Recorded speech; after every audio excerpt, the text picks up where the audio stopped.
The blood-red sunset painted the Montana sky as Madeline Summers clutched the crumpled telegram in her trembling hands. The year was 1876, and in one devastating moment, she had lost everything: her parents, her home back east, and the comfortable life she had always known. Now she sat alone on a weathered bench outside the Willow Creek stagecoach station, tears streaming silently down her face as other travelers hurried past, too consumed with their own affairs to notice her distress. Preston Lawson had just dismounted his dun-colored stallion when he spotted her, a young woman in a dusty traveling dress, her shoulders shaking with silent sobs. Something about her stillness amid the bustle of the station drew him closer. At 30, Preston had seen his share of heartache on the frontier. He removed his hat, revealing sun-bleached hair, and approached her with the caution of a man who understood grief. "Miss?" he asked softly, keeping a respectful distance. "Are you waiting for someone?" Madeline looked up, her tear-stained face momentarily startled by his presence. She quickly wiped her cheeks with gloved hands and straightened her posture. "No," she answered, her voice barely audible over the sound of wagons rolling past. "There's no one left to wait for." Preston nodded, understanding far more than she realized. He hesitated, then gestured to the empty space beside her. "May I?" When she didn't object, he settled next to her, placing his worn hat on his knee. For several minutes, they sat in silence, the western sky darkening as the last light faded behind the distant mountains.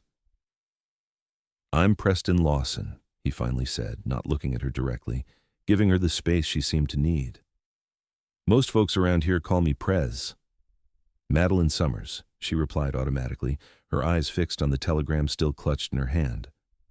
The silence between them stretched on as the station began to empty, travelers finding their way to the town's lone hotel or the saloon down the street. Preston made no move to leave, sensing somehow that this woman's despair went beyond ordinary troubles. "My parents," she finally whispered, her voice breaking. "Cholera, both gone within days of each other.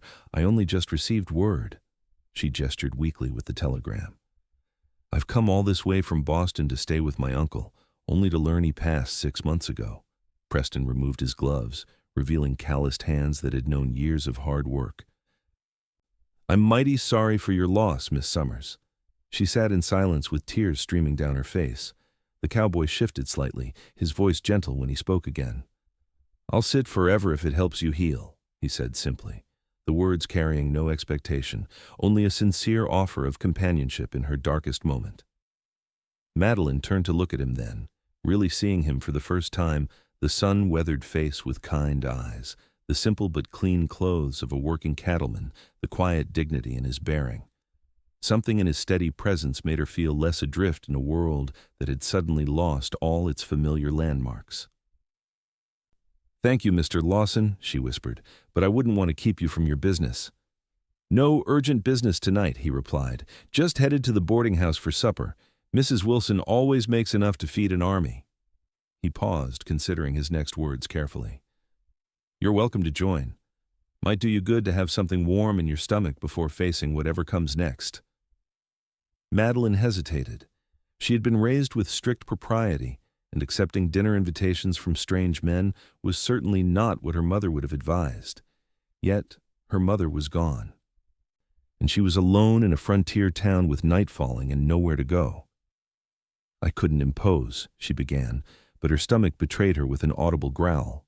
A small smile touched Preston's lips. "Sounds like your stomach disagrees, Miss Summers. It's just a boarding house meal, with Mrs. Wilson and half a dozen ranch hands and the school teacher all at the same table. Nothing improper about it." The practicality of his suggestion finally penetrated her grief. She nodded slowly. "Very well, Mr. Lawson. I would be grateful for the meal and perhaps some advice on where I might find accommodation. Mrs. Wilson might have a room. If not, the hotel's clean enough, though it'll cost you more." He stood and offered his hand to help her up, which she accepted after a moment's hesitation. Preston collected his horse's reins and led the animal alongside them as they walked through the darkening street. Madeline clutched her small traveling bag, suddenly aware of how unprepared she was for this new reality. "Have you been in Willow Creek long, Mr. Lawson?" she asked, attempting to reclaim some semblance of normal conversation. "Going on 8 years now," he replied. "Came out after the war, started working cattle for old man Turner. Got my own small spread now, just outside town." "You fought in the war?" she asked, momentarily distracted from her own troubles. "Union cavalry. Joined up in '63 when I was 18. Not something I care to dwell on much." His tone made it clear the subject was closed. They reached a 2-story wooden house with warm light spilling from its windows. The smell of cooking food wafted out, making Madeline realize she hadn't eaten since early morning. "Best boarding house in Willow Creek," Preston said with a small smile. "Course it's also the only boarding house in Willow Creek." He tied his horse to the hitching post and escorted her up the steps. Before he could knock, the door swung open to reveal a plump, gray-haired woman with flour dusting her apron. "Preston Lawson, you're late for supper again," she scolded, though her eyes twinkled with affection. Her gaze shifted to Madeline, taking in her travel-worn appearance and reddened eyes in one comprehensive glance. "And who might this young lady be?" "Mrs. Wilson, this is Miss Madeline Summers, newly arrived from Boston. Miss Summers, this is Mrs. Ethel Wilson, the finest cook in the territory and keeper of this establishment." "Just arrived, have you?" Mrs. Wilson asked, already ushering them inside. "All alone, by the look of it." "Well, come in, come in. Supper's nearly done and you look like you could use a hot meal and a warm bed." "I was hoping you might have a room available," Madeline said tentatively. Mrs. Wilson nodded. "Got one just opened up yesterday when Mr. Peterson moved to his new place. It's small but clean. $2 a week with meals included." Relief washed over Madeline's face. "That would be perfect, thank you." "Well then, let's get you settled at the table. You can tell me your story after we've put some food in you. Nothing seems as bad on a full stomach, that's what my Henry always said. God rest his soul." The dining room held a long table where 5 men and 1 woman were already seated. Preston introduced them as they found places 3 ranch hands from neighboring spreads, the town's telegrapher, the blacksmith, and Miss Diana Foster, the schoolteacher. "Miss Summers has just arrived from Boston," Mrs. Wilson announced as she brought a steaming pot of stew to the table. "Her folks have passed, poor dear, and she's found herself without the uncle she came to join."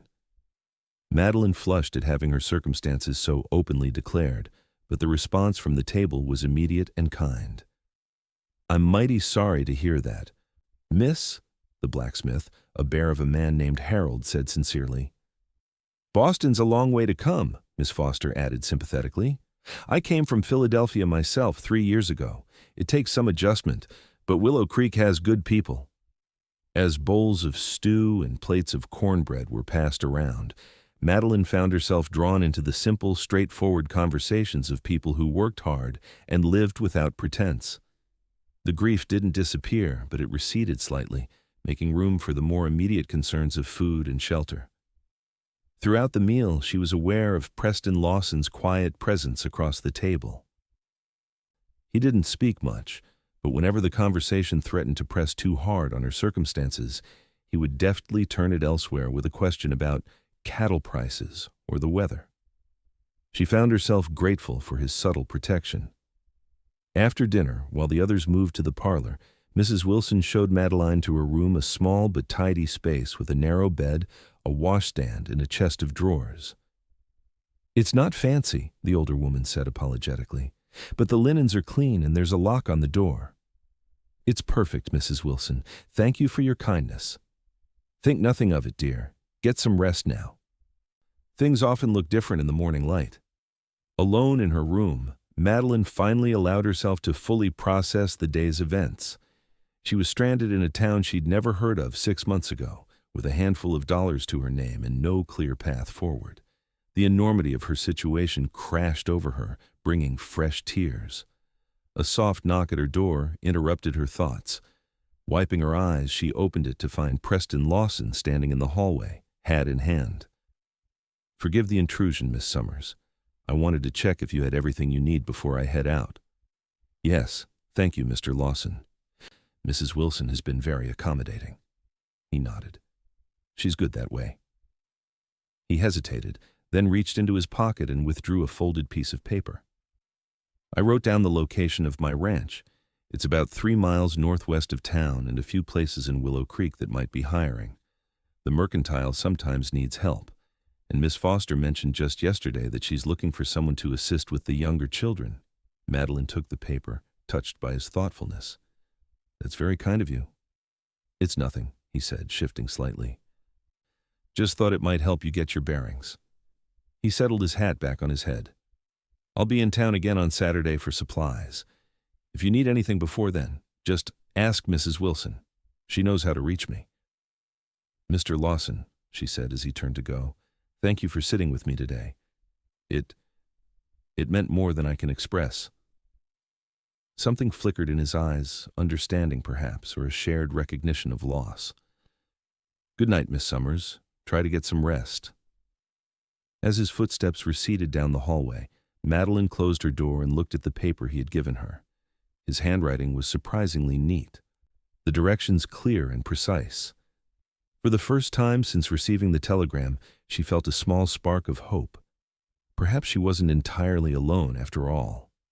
The next morning, Madeline woke to sunlight streaming through the thin curtains of her room. For a disorienting moment, she couldn't place where she was, expecting the familiar surroundings of her Boston bedroom. Reality crashed back quickly. Her parents were gone, she was in Montana territory, and her future was a blank page waiting to be written. After washing and dressing in one of the 2 dresses she had packed, she made her way downstairs to find Mrs. Wilson in the kitchen, kneading bread dough with practiced movements. Good morning, dear, the older woman greeted her. Did you sleep well?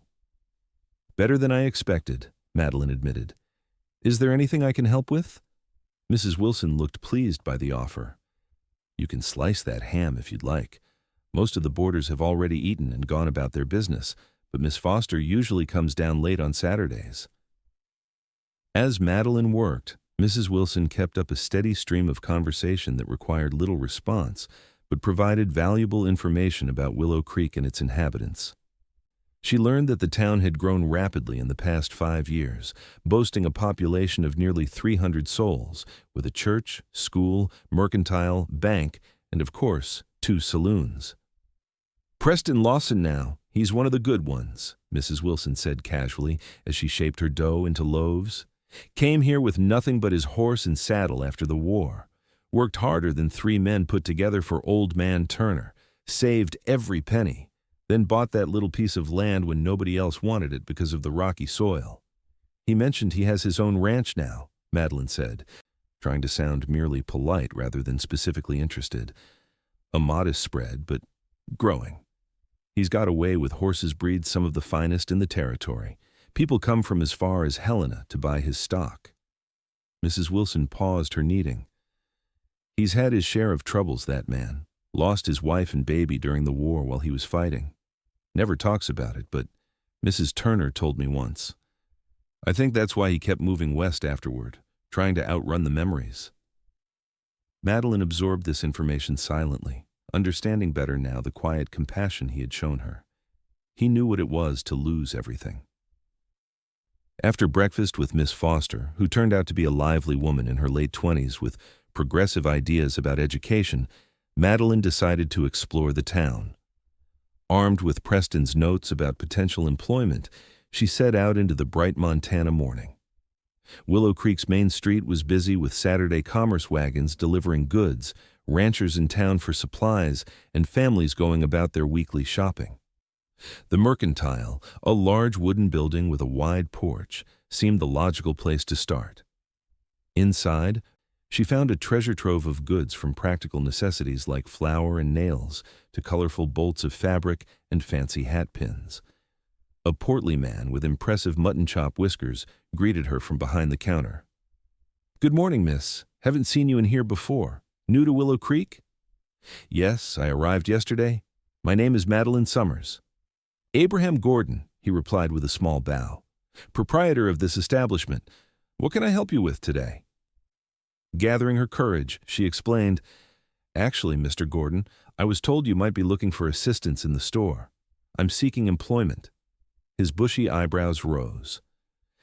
Are you now? Have you worked in a mercantile before? No, sir, but I'm a quick learner. I can read and write well, and I'm good with figures. I helped my father with his accounting books in Boston. Mr. Gordon studied her thoughtfully. Boston, eh? We don't get many Easterners out here. What brings you to our little town? Briefly, Madeline explained her circumstances, determined to keep her composure this time. When she finished, Mr. Gordon nodded sympathetically. I'm sorry for your troubles, Miss Summers. As it happens, my wife has been after me to hire someone to help with the dry goods section. She's not as spry as she once was, and the ladies of the town prefer a woman's assistance with their fabric and notions. He stroked his whiskers thoughtfully. I could offer you $3 a week to start, working Monday through Friday and half-day Saturdays. If things work out, we can discuss a raise. Relief flooded through her. That would be wonderful, Mr. Gordon. When would you like me to start? Monday morning at 7 sharp. My wife will show you the ropes. With her immediate future somewhat secured, Madeline continued her exploration of Willow Creek with lighter spirits. She located the church, the schoolhouse, and the small lending library attached to it. She carefully avoided the saloons where piano music and loud voices spilled into the street even at this early hour. As she turned to head back to the boarding house, a commotion down the street caught her attention. A horse had broken free from a hitching post and was rearing in panic, its reins dangling dangerously near its hooves. People scattered as the animal bolted, heading straight toward a small boy who stood frozen in fear. In that moment, a blur of movement caught her eye. Preston Lawson, emerging from the bank, assessed the situation in an instant and moved with surprising speed. He scooped up the child seconds before the horse would have trampled him, then pivoted smoothly and grabbed the dangling reins with his free hand. With a few soft words and a firm grip, he brought the panicked animal under control. The crowd that had gathered burst into relieved applause as Preston handed the shaking boy to his tearful mother. He modestly tipped his hat to acknowledge their thanks, then led the now calm horse back to its rightful owner, delivering what appeared to be a stern lecture on proper hitching techniques. Madeline found herself rooted to the spot, watching the scene unfold. There was something about the way he had acted, decisive, competent, without hesitation, that stirred something within her. When he looked up and noticed her standing there, a flash of recognition crossed his face, and he nodded in greeting before returning to his business. That evening at supper, the incident was the main topic of conversation, with Harold the blacksmith providing a dramatic retelling for those who hadn't witnessed it. Moved like lightning, he did. Never seen anything like it. 1 minute little Tommy Miller's about to be trampled. The next Prez has the boy in one arm and that crazy stallion calmed down with the other. It wasn't as dramatic as all that, Preston said quietly, clearly uncomfortable with the attention. Anyone would have done the same. But they didn't, did they? Mrs. Wilson pointed out as she refilled his coffee cup. It was you who acted while everyone else just stood watching. That's always been your way, Preston Lawson. Madeline noticed the faint color that rose to his tanned face at the praise. When the conversation finally shifted to other topics, she leaned slightly toward him. I saw what happened, she said softly. It was quite remarkable. He shrugged, his eyes on his plate. Just did what needed doing. After a pause, he asked, How was your day? Did you find your way around town all right? Yes, thank you. And I've secured employment at the mercantile, starting Monday. His face brightened. That's good news. Gordon's a fair employer, and his wife is one of the kindest women in town. Your notes were very helpful, she said. I appreciate your thoughtfulness. Something in her tone made him look up, their eyes meeting properly for the first time since they'd met. She was struck by the clear blue of his gaze, not cold like a winter sky, but warm like a summer lake, with depths that suggested there was much more to Preston Lawson than his quiet demeanor revealed.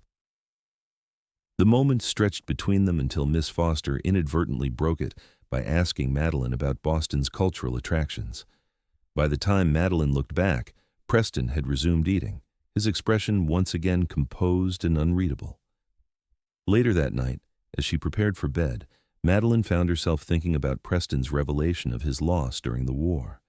She wondered what kind of man he had been before grief had shaped him, and what kind of man he had become in its aftermath. There was a steadiness to him that she found herself drawn to, a quiet strength that didn't demand attention, but was unmistakably present. Sleep came easier that night, her dreams a confusion of racing horses, Boston parlors, and a pair of unexpectedly kind blue eyes. The following weeks established a rhythm to Madeline's new life in Willow Creek. Her work at the Mercantile proved satisfying. Mrs. Gordon was indeed a patient teacher, and Madeline discovered she had a natural talent for helping customers find exactly what they needed. Her knowledge of Eastern fashions impressed the local women, and soon they were seeking her advice on fabric choices and the latest styles. She settled into life at the boarding house, gradually forming friendships with the other residents, particularly Diana Foster, whose independent spirit and love of books matched her own. On Sundays, she attended the small Methodist church with Mrs. Wilson, finding comfort in the familiar hymns, even as she adjusted to the more informal frontier worship style. Preston Lawson came to town every Saturday for supplies, and though their interactions were limited to brief conversations at the dinner table or chance meetings on the street, Madeline found herself looking forward to these encounters more than she cared to admit. There was something refreshingly straightforward about him. He said what he meant, did what he promised, and never pretended to be anything other than what he was. One Saturday in late June, nearly a month after her arrival, Madeline was arranging a display of ribbons when Preston entered the Mercantile. He nodded to her politely, then spoke with Mr. Gordon about his order of fence posts and nails. As he turned to leave, he paused by her counter. "Miss Summers," he said, removing his hat, "you're looking well. The western air seems to agree with you." It was true, her pale complexion had gained a healthy glow, and the fresh food and physical work had added a vitality she hadn't possessed in Boston. "Thank you, Mr. Lawson. I find I'm adapting better than I expected." He seemed about to say something more when the door opened, admitting a tall, expensively dressed man Madeline hadn't seen before. The newcomer surveyed the store with the air of someone accustomed to making assessments, his gaze lingering on Madeline before shifting to Preston. "Lawson," he said with a nod that fell just short of respectful. "Didn't expect to see you in town today." "Harrington?" Preston replied, his tone neutral but noticeably cooler than usual. "Just picking up supplies." The man Harrington turned his attention back to Madeline, offering a practiced smile that didn't quite reach his eyes. "I don't believe we've had the pleasure, miss. Victor Harrington, owner of the Bar H Ranch." "Madeline Summers," she replied with a polite nod. "Miss Summers arrived from Boston last month," Mr. Gordon supplied from behind his counter. "She's been a wonderful addition to our little community." "Boston?" Harrington raised an eyebrow. "How fascinating. A woman of culture and refinement is a rare find in these parts." He gestured around the store with a dismissive wave. "You must find our frontier town rather primitive compared to what you're accustomed to." Something in his tone, the casual condescension, perhaps made Madeline bristle slightly. "On the contrary, Mr. Harrington, I've found Willow Creek to be a place of remarkable character and genuine kindness." From the corner of her eye, she noticed Preston watching their exchange with an expression she couldn't quite read. "How diplomatic of you," Harrington said with a thin smile. "I'd be honored if you would join me for dinner at the hotel this evening. The food is passable, and I could tell you about the opportunities for cultural advancement we're working to bring to this region." Before Madeline could formulate a response, Preston spoke up, his voice quiet, but clear. "Miss Summers has already accepted an invitation to join a group of us for a picnic by Willow Creek this afternoon. Mrs. Wilson and Miss Foster are organizing it." Madeline blinked in surprise. This was the first she'd heard of any picnic, but recovered quickly. "Yes, I'm afraid I'm already committed for today, Mr. Harrington. Perhaps another time." Harrington's expression hardened momentarily before he smoothed it over with practiced ease. "Of course. Another time." He tipped his hat and moved to the hardware section of the store, effectively dismissing them. Preston leaned closer to Madeline and spoke in a low voice. "My apologies for the presumption, Miss Summers. There is indeed a picnic planned. Diana mentioned it at breakfast, but you had already left for work. I shouldn't have spoken for you." "It's quite all right," she assured him, keeping her voice equally low. I appreciate the rescue, though I'm perfectly capable of declining invitations on my own."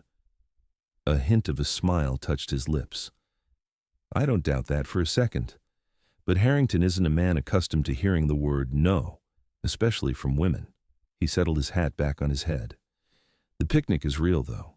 2 o'clock by the old willow bend, if you'd care to join us." "I'll be there," she said, surprised by how much she was looking forward to it. After he left, Madeline found herself distracted, her mind lingering on the interaction. Mr. Gordon noticed her preoccupation and approached with a knowing look. "I see Victor Harrington has set his sights on you," he said, keeping his voice down. "Man owns the largest ranch in the county, nearly 10,000 acres, and never lets anyone forget it." "He seems confident," Madeline said diplomatically. Mr. Gordon snorted. "That's one word for it. Just be careful there. Harrington's wife passed 2 years ago, and he's been looking for a replacement. Prefers educated Eastern women, had 2 brought out as mail-order brides already, but neither stayed more than a few months." "I see," Madeline said, filing this information away. "And what about Mr. Lawson? They seem to know each other." "Oh, they know each other all right. Been feuding for years. Harrington tried to buy Preston's land when he first started out, offered 3 times what it was worth because it controls the creek that runs through part of the Bar H. Preston refused to sell, and Harrington's never forgiven him for it." Mr. Gordon's expression turned thoughtful. "Preston's land isn't much compared to the Bar H, but that creek makes all the difference in dry years. Plus, Preston's got a real gift with horses. His stock regularly outperforms Harrington's more expensive imports." The store bell rang, interrupting their conversation as new customers entered. Madeline returned to her work, her mind still processing what she'd learned about the 2 men. There was clearly much more to the dynamics of Willow Creek than she had initially realized. That afternoon, Madeline joined the picnic by the creek, a pleasant gathering of about a dozen people, including most of the boarding house residents. Mrs. Wilson had prepared a feast of fried chicken, potato salad, and apple pie, while Diana Foster organized games for the few children present. Preston arrived a bit later, accompanied by a young man he introduced as Timothy, who worked at his ranch. They brought fresh strawberries from Preston's garden, which were received with enthusiasm. As the afternoon progressed, Madeline found herself sitting beside Preston on a fallen log near the water's edge, slightly apart from the main group. "Thank you again for the invitation," she said, watching the creek's gentle flow. "This is a lovely spot." "The town's named for it," he replied. "These willows have been here longer than any of us. The Crow people considered this place sacred long before white settlers arrived." "Do they still live in the area?" "Some. Most were forced onto reservations after the gold rushes brought more settlers." His expression turned somber. "Not our finest chapter as a nation." Madeline appreciated his candor. Many men of her acquaintance in Boston had spoken of Western expansion as an unmitigated good, with little regard for those displaced in its wake. "You've built something meaningful here," she observed. "Mr. Gordon mentioned your success with horses." Preston looked surprised at her knowledge but nodded. "I've been fortunate. Found I have a knack for breeding and training. Started with just 2 mares and a stallion, built slowly from there." "Do you manage the ranch alone?" "Timothy lives there full-time, good kid, orphaned during a cholera outbreak 3 years back. I took him on when he was 15. There's also Miguel, who handles most of the breaking of new horses, and his wife, Lucia, who comes 3 days a week to cook and clean. During busy seasons, I hire extra hands as needed." As he spoke about his ranch, his usual reserve softened, revealing genuine pride and passion for his work. Madeline found herself drawn to this glimpse of the man beneath the quiet exterior. "Perhaps you'll show me your ranch someday," she said without thinking, then flushed slightly at how forward that sounded. If Preston was surprised by her suggestion, he didn't show it. "I'd be honored, Miss Summers. Perhaps we could organize a proper visit when you have a day free from the mercantile." Their conversation was interrupted by a sudden commotion. The children had discovered a turtle in the creek and were excitedly calling for everyone to come see. As they rejoined the group, Madeline felt a curious lightness in her spirit that had nothing to do with the beautiful day or delicious food, and everything to do with the man walking beside her. The following week brought unexpected complications. Victor Harrington began appearing at the Mercantile regularly, ostensibly to purchase items, but clearly with the primary purpose of engaging Madeline in conversation. His attention was flattering in its persistence, but increasingly uncomfortable in its intensity. "You must allow me to show you the Bar H," he insisted on his third visit that week. "It's the finest property in the territory." The main house was built with lumber brought all the way from St. Louis, none of your rough-hewn local timber. I even have a piano in the parlor. "That's very kind, Mr. Harrington, but I'm quite busy with my work here," Madeline replied, trying to maintain a professional demeanor while arranging a display of ladies' gloves. "Surely Gordon can spare you for one afternoon," he pressed. "I've already spoken to him about it. A woman of your background and education belongs in more refined surroundings than this." He gestured dismissively at the Mercantile. Madeline paused, bristling at both his presumption and his subtle disparagement of her workplace. "Mr. Harrington, while I appreciate your interest, I'm perfectly content with my current situation. Now, if you'll excuse me, I have customers waiting." His expression hardened momentarily before he forced a smile. "Of course. Perhaps another time when you're not so, preoccupied." As he left, Madeline noticed Mr. Gordon watching from behind his counter with a concerned expression. When she approached him later to restock some items, he spoke in a low voice. "Harrington's been pressing me to loan you out for a dinner at his ranch. Even offered to pay your wages for the day." He shook his head in disgust. "I told him you weren't merchandise to be borrowed, but he's not a man used to taking no for an answer." "Thank you for defending me, Mr. Gordon. I can handle Mr. Harrington." "I don't doubt it, my dear. Just be careful. Man like that with his money and connections can make life difficult if he feels slighted." The warning proved prophetic. 2 days later, Mrs. Gordon discovered that an order of fine fabrics they had been expecting had been diverted to a store in the next town, a store partially owned by Victor Harrington. When Mr. Gordon confronted the freight company, they apologetically explained that there had been a misunderstanding about the delivery instructions. That Saturday, Madeline was working alone in the Mercantile while the Gordons attended a funeral in a neighboring town. The bell above the door jangled, and she looked up to see Preston Lawson entering, accompanied by Timothy. "Miss Summers," Preston greeted her, removing his hat. "Hope the day finds you well." "Mr. Lawson, Timothy," she responded with a genuine smile. "What can I help you with today?" "We need supplies for mending harnesses," Preston explained. "And Timothy here has saved enough to buy a proper coat for winter." As she helped the young man select a sturdy wool coat, Madeline found herself enjoying their company.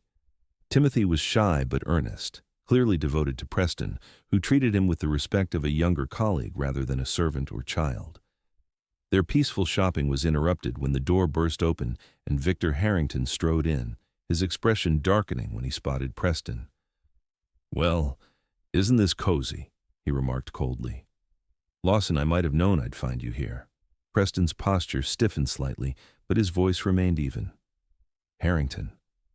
Just picking up supplies." "Of course you are." Harrington turned to Madeline with a smile that didn't reach his eyes.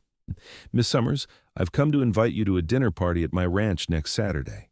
The mayor and his wife will be attending, along with several other prominent citizens. It would be a perfect opportunity for you to make valuable connections." Before Madeline could respond, he continued, "I've already spoken with Gordon about ensuring you have the day free. He was most accommodating." Madeline felt a flash of irritation at his presumption. "Mr. Harrington, while I appreciate the invitation, I prefer to make my own arrangements for my free time." His smile tightened.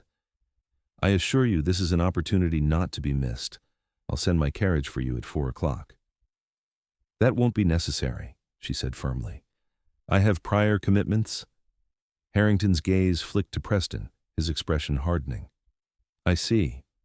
Well, perhaps another time when you're not so encumbered by certain associations." The implied insult hung in the air as he turned and left without making any purchases. Timothy shifted uncomfortably, while Preston remained still, his expression unreadable.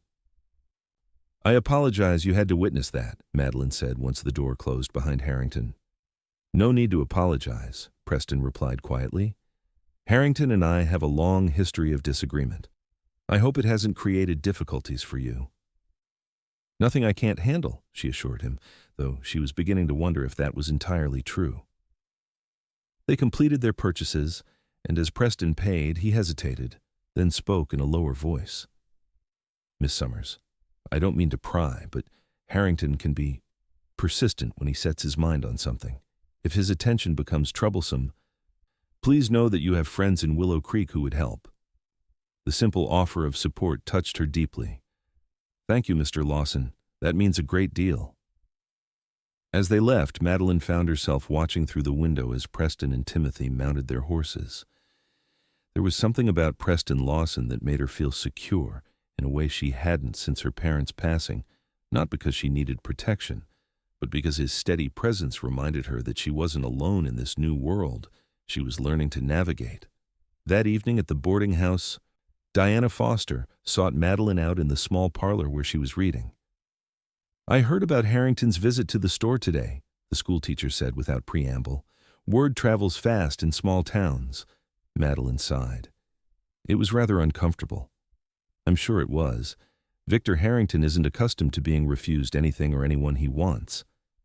Diana settled into the chair opposite Madeline. "I should warn you that he's likely to escalate his pursuit. The man's determined to acquire a refined Eastern wife to complete his empire." "I have no interest in being acquired," Madeline said firmly. Diana smiled. "I didn't think you did. But be prepared, he has considerable influence in this county. When his last prospective bride rejected him, she suddenly found herself unable to secure employment anywhere in town. She eventually left for Denver." Madeline absorbed this troubling information. "Why are you telling me this?" "Because I like you, and because I've noticed how you look at Preston Lawson when you think no one's watching." Diana's expression softened at Madeline's startled look. "Don't worry, I doubt anyone else has noticed. I'm just particularly observant of such things." "I hardly know Mr. Lawson," Madeline protested weakly. "Perhaps, but what you do know, you admire. And that's enough to put you squarely in Victor Harrington's bad graces if he suspects it." Diana leaned forward. "Preston is a good man, one of the best I've known. But his ongoing feud with Harrington has cost him in ways you might not realize. Just be careful, for both your sakes." With that cryptic warning, Diana excused herself, leaving Madeline with much to contemplate. She had come to Montana seeking sanctuary after losing her family, not expecting to find herself caught between two powerful men with a history of animosity. Yet somehow, in just over a month, her life had become intertwined with the complex social dynamics of this frontier town. That night, she wrote in her journal for the first time since arriving in Willow Creek, trying to make sense of her feelings. She had lost so much: her parents, her home, the future she had planned. The grief still visited her in quiet moments, a dull ache that she suspected would never fully disappear. But alongside it, something new was growing, a sense of possibility, of a life rebuilt on her own terms in this wild, beautiful country. And if her thoughts lingered particularly on a certain blue-eyed rancher with a quiet voice and steadfast presence, she wasn't quite ready to examine those feelings too closely. The following days brought escalating tensions. Victor Harrington's influence became increasingly evident as small obstacles began appearing in Madeline's daily life. The hotel restaurant where she occasionally dined with Diana suddenly couldn't accommodate them without a reservation made days in advance. The dressmaker, who had been friendly and helpful, abruptly claimed to be too busy to take any new orders. Even Mrs. Wilson received a notice that the price of flour and sugar for her boarding house would be increasing from the supply company partially owned by Harrington. "It's ridiculous," Diana fumed as they walked home from church on Sunday. "He's acting like a child denied a toy." "I had no idea he wielded such influence," Madeline admitted, troubled by the ripple effects her rejection was having on others. "Money talks in frontier towns just as loudly as it does back east," Diana replied, and Harrington has more of it than anyone for 100 miles. Their conversation halted as they spotted Preston Lawson approaching from the direction of the livery stable.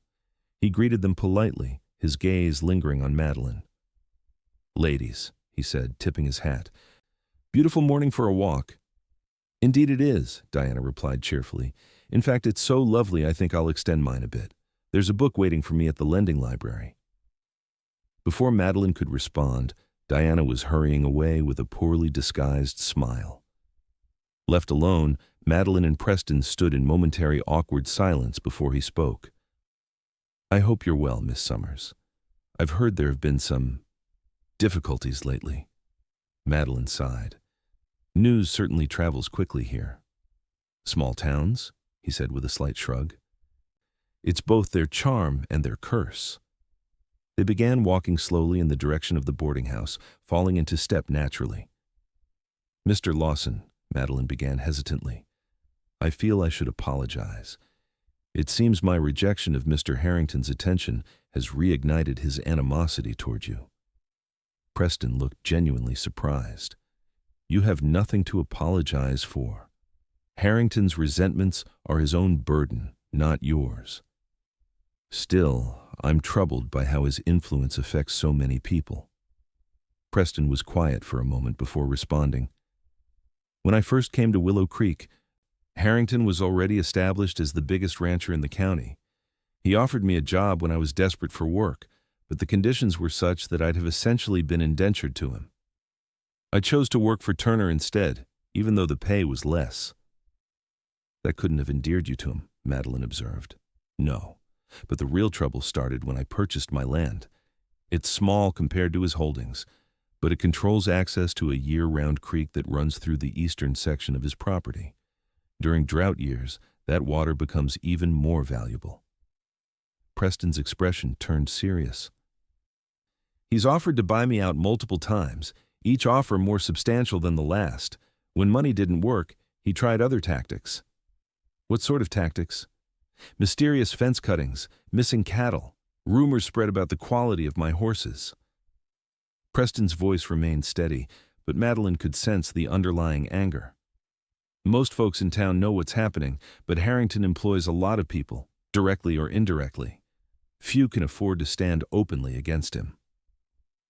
They had reached the boarding house gate, and Preston paused, seeming to consider his next words carefully. "Miss Summers, I don't say this to alarm you, but to caution you. Victor Harrington is accustomed to getting what he wants, and he's decided he wants you not because he knows you or values who you truly are, but because you represent something he believes would enhance his standing. When money and persuasion fail him, he's not above using less honorable means to achieve his goals." Madeline absorbed his warning, appreciating his forthright manner. "Thank you for your candor, Mr. Lawson. I'll be careful." He nodded, then hesitated before adding, "I meant what I said before. You have friends here who would help if needed." The sincerity in his blue eyes stirred something in her chest. "Including you?" "Especially me," he replied softly. The moment stretched between them, filled with unspoken sentiments. Finally, Preston cleared his throat and stepped back. "I should let you get to your day. Good afternoon, Miss Summers." "Good afternoon, Mr. Lawson." As she watched him walk away, Madeline acknowledged to herself what she had been trying to deny her feelings for Preston. Lawson had grown far beyond simple gratitude or friendship.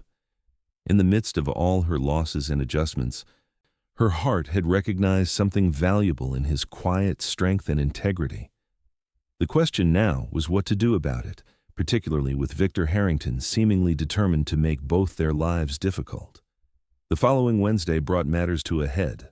Madeline arrived at the Mercantile to find Mr. Gordon in a state of agitation. "It's outrageous," he fumed, waving a letter. "Absolutely unconscionable." "What's happened?" Madeline asked, concerned by his unusual display of temper. "Harrington's company has canceled our credit arrangement and is demanding immediate payment of our outstanding balance, nearly $800.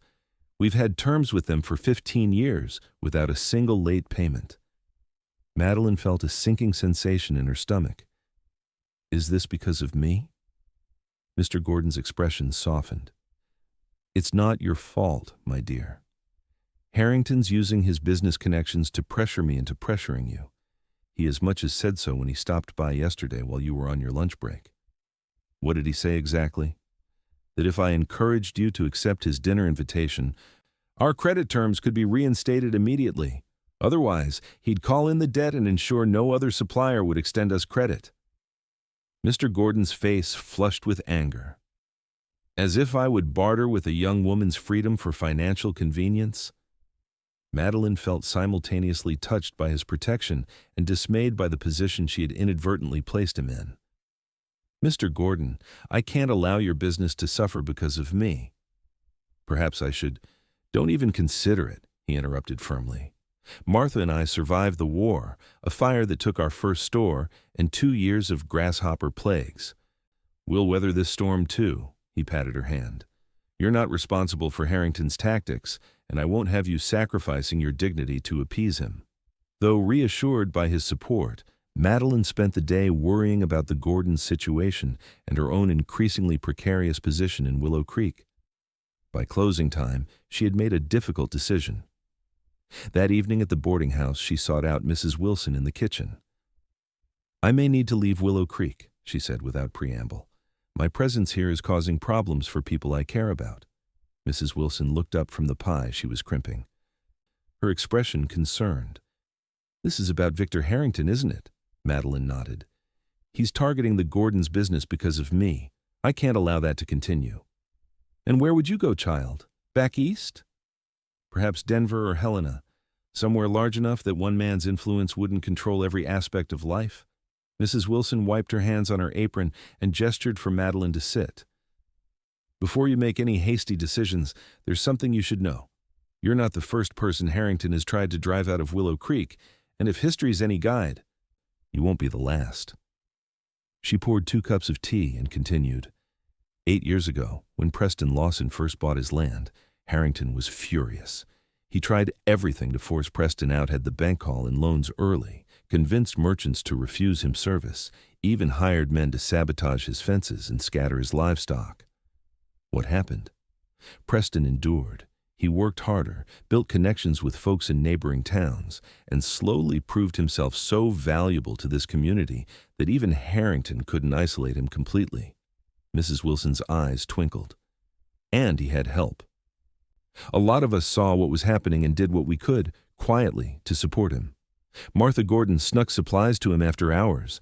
My Henry helped repair his barn when it was mysteriously damaged. Even the banker found ways to extend grace periods on his loans. I had no idea, Madeline said softly. That's because good people don't broadcast their kindnesses.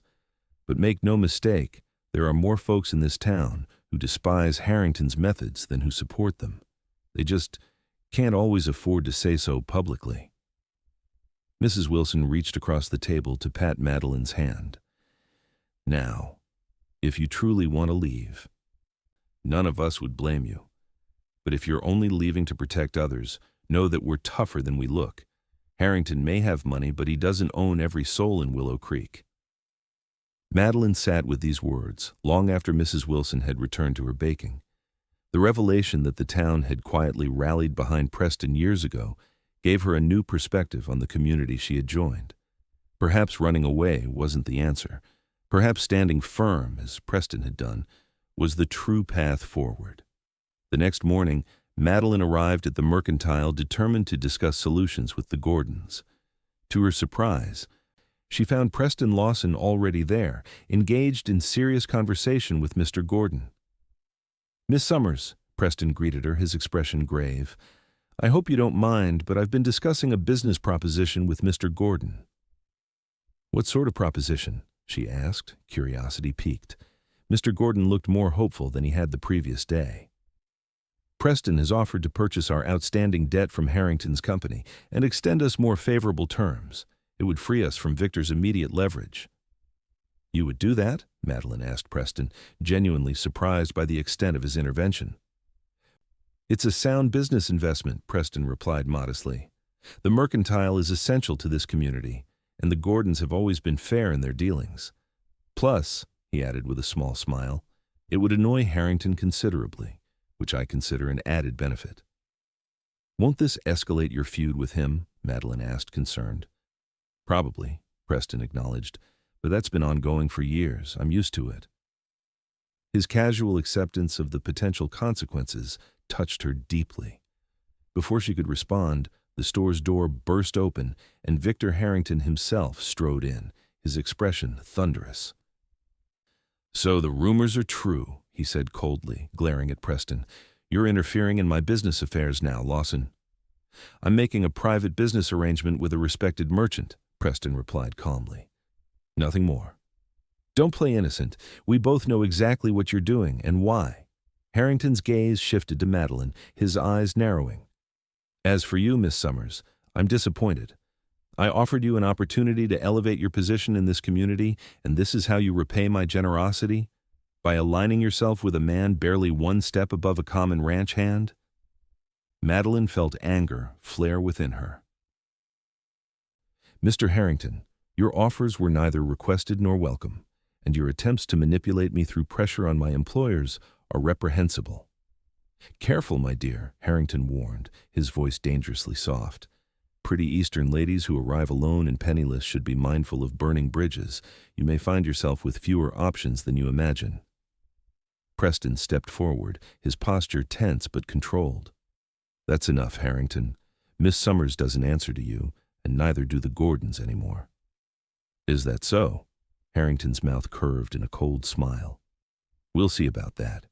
You may have won this skirmish, Lawson, but the war is far from over." He turned to Mr. Gordon. "As for you, remember that I control most of the freight coming into this territory. Cross me, and you may find yourself unable to stock your shelves at all." With that parting threat, he stormed out, letting the door slam behind him. A heavy silence fell over the store until Mrs. Gordon emerged from the back room, her face pale but determined. "Well," she said with forced brightness, "I believe that settles it. Preston, we accept your offer with gratitude." "Are you sure?" Preston asked, glancing at Mr. Gordon. "Harrington's threats about freight are not idle." "We're sure," Mr. Gordon replied firmly. "We've survived worse than Victor Harrington, and we still have connections in Helena and Bozeman. It might mean higher costs for a while, but we'll manage." Madeline listened to their discussion of practical details with a growing sense of admiration for these people who refused to be bullied, despite the real risks to their livelihoods. When Preston prepared to leave, she followed him outside. "Mr. Lawson," she said quietly, "I don't know how to thank you for what you're doing for the Gordons." "No thanks necessary," he replied. "It's the right thing to do. Still, you're taking on additional risk in a feud that was already difficult enough, and I can't help feeling responsible, since my presence has clearly exacerbated tensions." Preston turned to face her fully, his expression earnest. "Miss Summers, Madeline, you are not responsible for Harrington's behavior. The man has been attempting to control this town for a decade. Your only crime was refusing to be another possession for him to acquire." It was the first time he had used her given name, and the sound of it in his voice sent a small thrill through her. "Preston," she replied, matching his informality, "I've been considering leaving Willow Creek to spare everyone these complications." "Is that what you want?" he asked, his eyes searching hers. "No," she admitted. "I've come to care for this place and its people, but I won't be the cause of harm to those who have shown me such kindness." "Then stay and fight alongside us," he said simply. "Harrington has power, yes, but he's not invincible. Together, this community has weathered his tactics before." The conviction in his voice stirred something within her, a recognition that running from difficulty had never been her nature, even if grief had temporarily made her forget her own strength. "Very well," she said with growing resolve. "I'll stay." The smile that spread across Preston's face made her heart skip. "Good. Willow Creek would be poorer without you." As he rode away, Madeline felt a curious mixture of apprehension and determination. The confrontation with Harrington had clarified something important. She was no longer simply passing through this town, seeking temporary refuge from grief. Somehow, in the span of less than 2 months, Willow Creek had become home, and its people had become worth fighting for. Especially one quiet rancher with steadfast blue eyes and a courage that had nothing to do with bravado. The following weeks brought both challenges and unexpected support as news of the confrontation at the mercantile spread through town. True to his threats, Harrington used his influence to disrupt freight deliveries to the Gordon store, but as Mr. Gordon had predicted, their connections in other towns helped mitigate the worst effects. More surprising was the quiet wave of community support that emerged. Customers made a point of shopping at the mercantile, even when certain items were temporarily unavailable. Farmers and ranchers who normally traded directly with larger merchants in Helena began bringing their goods to the Gordons instead. Even the mayor's wife pointedly canceled an order she had placed with Harrington's dry goods company in the neighboring town, choosing to wait for the Gordons to restock instead. For Madeline, the situation brought unexpected personal growth. The timid young woman who had arrived in Willow Creek grieving and uncertain had been replaced by someone more resilient and determined. Working alongside the Gordons through these difficulties, she discovered strengths she hadn't known she possessed: a head for business, a talent for creative problem-solving, and a steadfast loyalty that earned her the respect of the town's residents. Her friendship with Preston deepened as well. He visited the mercantile more frequently, ostensibly to discuss business with Mr. Gordon, but inevitably finding reasons to speak with Madeline as well. Their conversations ranged from practical matters to shared interests in books and music, revealing a compatibility that went beyond their mutual opposition to Harrington. One Saturday in early August, Preston arrived at the store just before closing time. "Miss Summers," he said, removing his hat, "I was wondering if you might be free tomorrow afternoon." Madeline looked up from the inventory list she was compiling, her heart quickening at his presence. "I believe I am. Did you have something particular in mind?" "I thought you might like to see my ranch," he said, a hint of nervousness in his usually composed demeanor. "You mentioned once that you'd be interested, and tomorrow promises fair weather. We could ride out after church if you're agreeable." "I'd like that very much," she replied, pleased by the invitation she had been secretly hoping for. "Excellent. I'll bring a gentle mare for you." "Unless do you ride?" "I learned as a girl," she assured him, "though it's been some time since I've had the opportunity." The following day dawned clear and bright. After church services, Madeline changed into her most practical dress and met Preston at the livery stable, where he waited with 2 horses, his own dun stallion, and a pretty bay mare. "This is Daisy," he introduced the mare. "She's steady and sweet-tempered, perfect for someone getting reacquainted with riding." The ride to Preston's ranch took about 40 minutes, following a well-worn trail that wound through rolling grasslands dotted with wildflowers. As they crested a small rise, Preston reined in his horse. "There it is," he said, gesturing ahead, "Willow Creek Ranch." Below them stretched a modest but well-maintained property. A sturdy log house with a covered porch stood near a large barn and several outbuildings. Fenced pastures contained horses of various colors, and a small herd of cattle grazed in a meadow near a creek lined with the willows that gave it its name. Behind the main house, Madeline could see a vegetable garden and what appeared to be an orchard of young fruit trees. "It's beautiful," she said sincerely, struck by how the property seemed to fit naturally into the landscape, neither imposing upon nor surrendering to the wild beauty around it. Preston's expression softened with pride. "It's not grand like the Bar H, but it's mine. Every fence post, every board in that barn, I either placed it myself or worked alongside the men who did." As they rode closer, Madeline noticed the care that had gone into every aspect of the ranch. The buildings were simple but solid, the fences straight and well-maintained, the gardens productive without being ostentatious. It spoke of a man who valued substance over show, who built for permanence rather than impression. Timothy emerged from the barn to greet them, taking the horses as they dismounted. A middle-aged Mexican woman, Lucia, Madeline presumed, waved from the garden, and a tall, weathered man working with a horse in a round pen nodded in acknowledgement. "I'll show you around if you'd like," Preston offered. The tour revealed much about Preston that he might never have articulated directly. His gentle handling of a new foal, the respectful way he introduced Madeline to his workers, The obvious pride he took in showing her the specialized breeding records he kept all painted a picture of a man of integrity, patience, and vision. In the small but tidy house, Madeline was surprised to discover a bookshelf filled with volumes on subjects ranging from horse breeding to poetry. "You read Wordsworth?" she asked, noting a well-worn collection.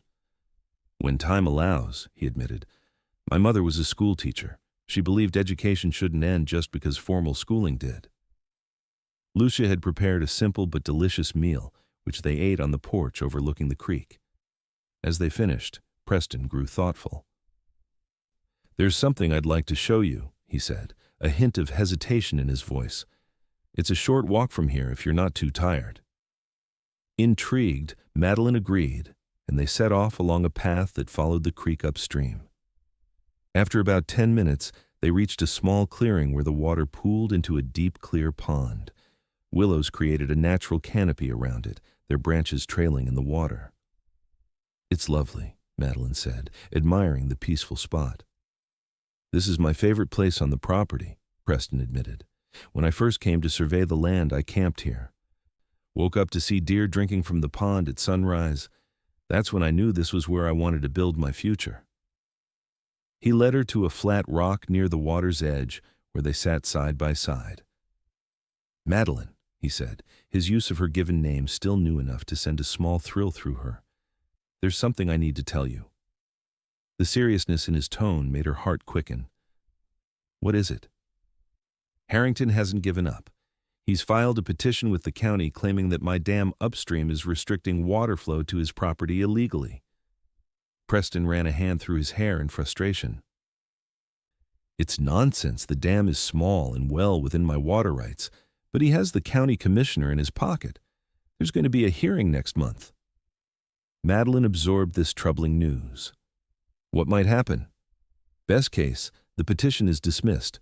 Worst case, I'm forced to remove the dam, which would make irrigating my eastern pastures nearly impossible during dry months." His expression grew grim. "Without that irrigation, I'd lose a significant portion of my grazing land, which would mean reducing my herds. It could cripple the ranch. Is there anything that can be done?" "I've hired a lawyer from Helena who specializes in water rights. He believes we have a strong case legally, but..." Preston hesitated. "These matters aren't always decided purely on legal grounds, especially in frontier territories where official oversight is limited." Understanding dawned. "You mean Harrington's influence might outweigh the legal merits?" "Exactly. And I believe this latest attack is directly related to my support of you and the Gordons." Preston turned to face her fully. "Madeline, I don't regret standing against Harrington, not for a moment, but I want you to understand what we're facing. This won't be the end of his retribution." Madeline felt a complex mixture of emotions: anger at Harrington's vindictiveness, concern for Preston's ranch, and a deep appreciation for his honesty. "Why are you telling me this?" she asked softly. "Because you deserve to know the full situation, and because..." He paused, seeming to gather his courage.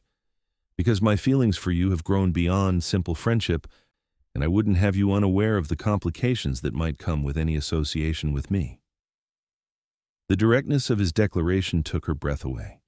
This was not the flowery courtship language she had been raised to expect, but something far more valuable, honest, straightforward, and respectful of her right to make informed choices.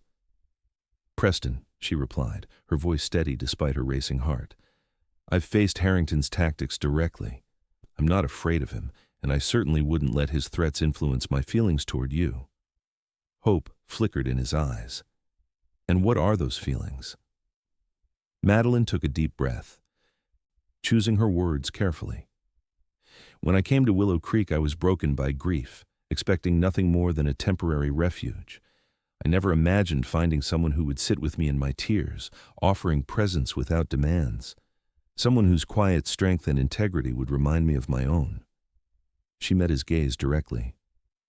"My feelings for you have grown into something I've never experienced before, something deeper and more real than I knew was possible."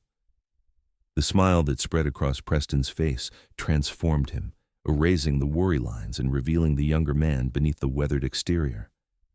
With gentle deliberation, he reached for her hand, enfolding it in his calloused palm.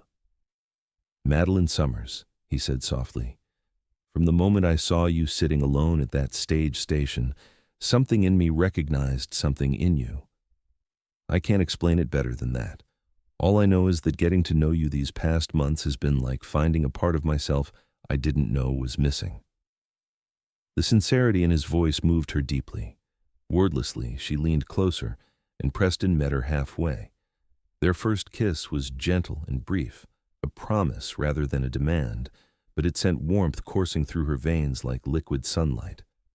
When they parted, Preston kept her hand in his. "Whatever Harrington tries next, we'll face it together if that's what you want." "It is," she assured him, realizing the truth of it in her bones. "Very much so." As they walked back to the ranch house, hand in hand in the golden afternoon light, Madeline felt a sense of rightness that transcended her lingering grief and the challenges that surely lay ahead. For the first time since receiving that devastating telegram, she could envision a future filled with possibility and joy, a future built not on the ashes of what she had lost, but on the foundation of what she had unexpectedly found in this wild, beautiful country. The water rights hearing was scheduled for mid-September in the county courthouse 10 miles from Willow Creek. As the date approached, the town seemed to divide into factions, those openly supporting Preston, those aligned with Harrington's interests, and those attempting to remain neutral while privately taking sides. The Gordons were firmly in Preston's camp, as were Mrs. Wilson, Diana Foster, and a surprising number of small ranchers and merchants who had their own reasons to resent Harrington's influence. The mayor, banker, and larger business owners carefully maintained public neutrality while privately hedging their bets on the outcome. Madeline threw herself wholeheartedly into helping Preston prepare for the hearing. Her education and familiarity with legal documents proved unexpectedly valuable as they organized evidence and statements from neighboring property owners about historical water usage patterns. Their professional collaboration deepened their personal relationship as well. Preston began calling at the boarding house several evenings a week, sometimes to discuss hearing preparations, but often simply to enjoy Madeline's company. They would sit on the porch swing talking for hours, much to Mrs. Wilson's poorly concealed delight. On one such evening, a week before the hearing, Preston arrived looking particularly serious. "What's wrong?" Madeline asked as they settled on the porch swing. "Timothy overheard some of Harrington's men at the saloon," Preston replied, his voice low. "They were discussing testimony for the hearing specifically, how several witnesses would swear they've seen my dam causing significant reduction in downstream water flow." "But that's simply not true," Madeline protested. "We have measurements proving the flow remains consistent." "Truth may not be Harrington's primary concern," Preston said grimly. "He's apparently offering debt forgiveness to anyone who will testify in his favor." Madeline absorbed this troubling information. "Is there anything we can do?" "My lawyer's preparing counter-witnesses, but it's concerning. I've also heard rumors that Harrington has been seen meeting privately with Judge Hollister, who will be presiding over the hearing." "Surely the judge wouldn't be improperly influenced." Preston's expression was grim. "Hollister has aspirations to the territorial Supreme Court. Harrington has connections in Helena that could help or hinder those ambitions." "This is outrageous," Madeline said, anger rising within her. "How can he be allowed to manipulate the system this way?" "Welcome to frontier justice," Preston replied with a wry smile that didn't reach his eyes. "Law books and proper procedures exist, but power and money still speak louder in territories where oversight is minimal." Seeing her distress, he took her hand. "Don't worry too much. We have strong evidence and legitimate witnesses, and my lawyer believes Harrington may have overplayed his hand this time. Too much obvious manipulation could backfire if it becomes public knowledge." Despite his reassurances, Madeline couldn't shake her concern. "Preston, what will happen if the ruling goes against you?" His expression turned serious. "Best case, I'd have to modify the dam, which would be expensive but manageable. Worst case, I'd lose access to enough water to make keeping my current herd size impossible." I'd have to sell off livestock, which would mean less income, which would make it harder to pay banknotes. He trailed off, the domino effect clear. You could lose the ranch, she finished softly. It's possible, he acknowledged, though I'd fight every step of the way. Madeline squeezed his hand. We would fight. You're not alone in this. The gratitude in his eyes warmed her heart. They sat in companionable silence for a while, the porch swing creaking gently as they rocked. There's something else on my mind, Preston finally said, his voice taking on a different quality. Something I've been wanting to discuss with you. What is it? He turned to face her more directly. Madeline, these past months, knowing you have been the happiest of my life. Whatever happens with this hearing or Harrington's vendetta, one thing has become absolutely clear to me. He took both her hands in his. I love you. I think I began falling in love with you that first day at the stage station, though I didn't recognize it then. Though they had grown increasingly close, neither had spoken those specific words aloud before. Hearing them now, in his sincere, steady voice, filled Madeline with a joy that momentarily pushed aside all worries about water rights and vindictive ranchers. I love you too, she replied, the words coming easily and naturally. More than I ever thought possible. The smile that spread across his face was worth every hardship they had faced. He leaned forward to kiss her, a tender gesture that spoke of reverence and promise. When they separated, Preston didn't release her hands. There's more I want to say, but the timing feels wrong with this hearing looming over us. I'd like to do things properly, when I can offer you certainty rather than turmoil. Understanding his meaning, Madeline felt a rush of emotion. Preston, I don't need perfect circumstances. I just need you. And you have me, he assured her. But you deserve better than a proposal shadowed by Harrington's threats. When this is resolved one way or another, we'll talk about our future. If you're willing. I'm more than willing, she replied softly. I'm eager. His laugh, a rare and wonderful sound, brightened the gathering dusk. Noted, Miss Summers. And believe me when I say your eagerness is matched by my own. The day of the hearing dawned clear and crisp, with the first hint of autumn in the air. Preston arrived at the boarding house early to escort Madeline to the courthouse in a rented buggy. He looked handsome in his best suit, though the tension in his jaw betrayed his anxiety. The courthouse was already crowded when they arrived. Victor Harrington stood near the front of the room, surrounded by associates, looking confident in an expensive suit that had clearly been tailored in Denver or perhaps even St. Louis. He acknowledged their entrance with a cold nod, his eyes narrowing at the sight of their clasped hands. Preston's lawyer, Mr. Jennings, met them at the back of the room. There's been a development, he said in a low voice. Judge Hollister has recused himself due to potential conflict of interest. Judge Morris from Helena will be presiding instead. Is that good or bad for us? Preston asked. Potentially very good. Morris has a reputation for strict adherence to water law, regardless of the parties involved, and he has no known connections to Harrington. This unexpected news lightened the mood considerably as they took their seats. When Judge Morris entered, a stern-looking man with iron-gray hair and piercing eyes, the proceedings began with a formality that suggested impartiality.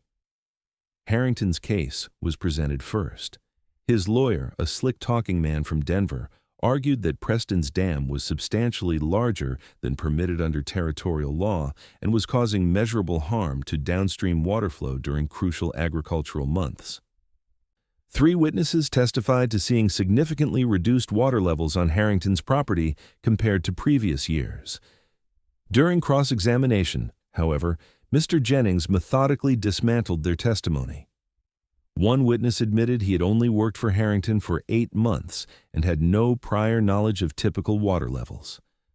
Another conceded that Harrington had recently forgiven a substantial debt owed to one of his companies. The third became confused about dates and measurements when pressed for specifics. When Preston's side presented their case, they offered documented water flow measurements taken by the county surveyor, statements from neighboring ranchers about consistent water availability, and engineering diagrams showing the modest size and minimal impact of the dam.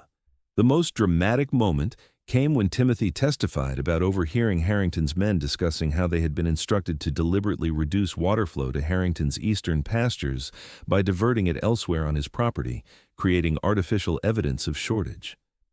Harrington's lawyer objected vehemently, calling the testimony hearsay from an orphaned ranch hand with obvious loyalty to the defendant. But the damage was done. Judge Morris's expression had shifted, his eyes narrowing as he studied Harrington with new scrutiny. By late afternoon, both sides had presented their cases.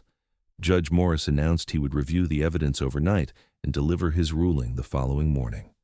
As the courtroom emptied, Harrington approached Preston and Madeline. "Enjoy your small victory today, Lawson," he said coldly. "Even if Morris rules in your favor, which is far from certain, this isn't over. There are many ways to apply pressure, as you well know." "Is that a threat, Harrington?" Preston asked quietly. "Merely an observation about the realities of business in this territory." Harrington's gaze shifted to Madeline. "Miss Summers, I'm disappointed to see a woman of your background and potential aligning herself with such limited prospects. My offer remains open, should you reconsider your associations." "Mr. Harrington," Madeline replied, keeping her voice steady despite her anger, "I've made my choice with full awareness of all prospects involved. Unlike some, I value integrity and character above material considerations." A flash of genuine anger crossed Harrington's face before he mastered it. "Very well. I wish you both the outcome you so richly deserve." With a curt nod, he departed, his lawyer hurrying after him. "That man is incapable of accepting defeat gracefully," Preston observed, watching him go. "Do you think the ruling will go in our favor?" Madeline asked as they left the courthouse. "After today, I'm cautiously optimistic. Morris seemed unimpressed by Harrington's witnesses, and Timothy's testimony clearly gave him pause." Preston helped her into the buggy.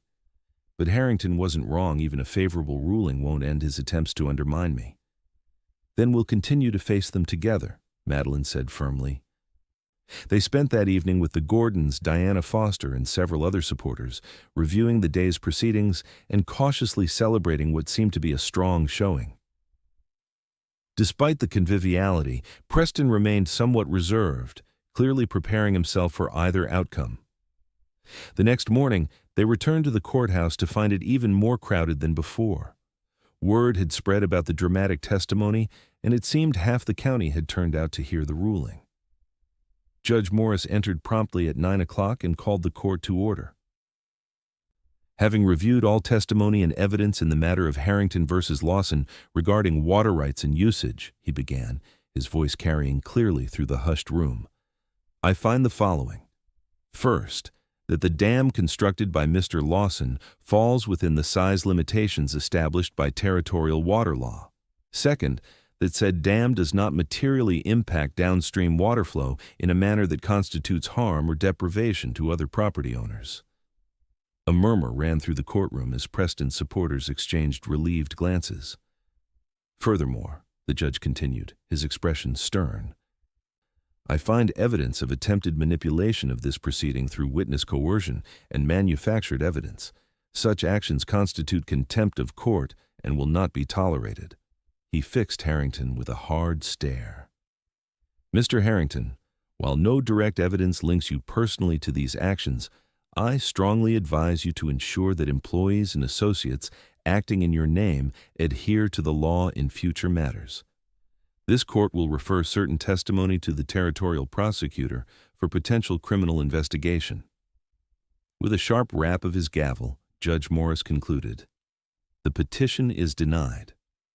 Mr. Lawson's water usage rights are affirmed as legally established. Court is adjourned."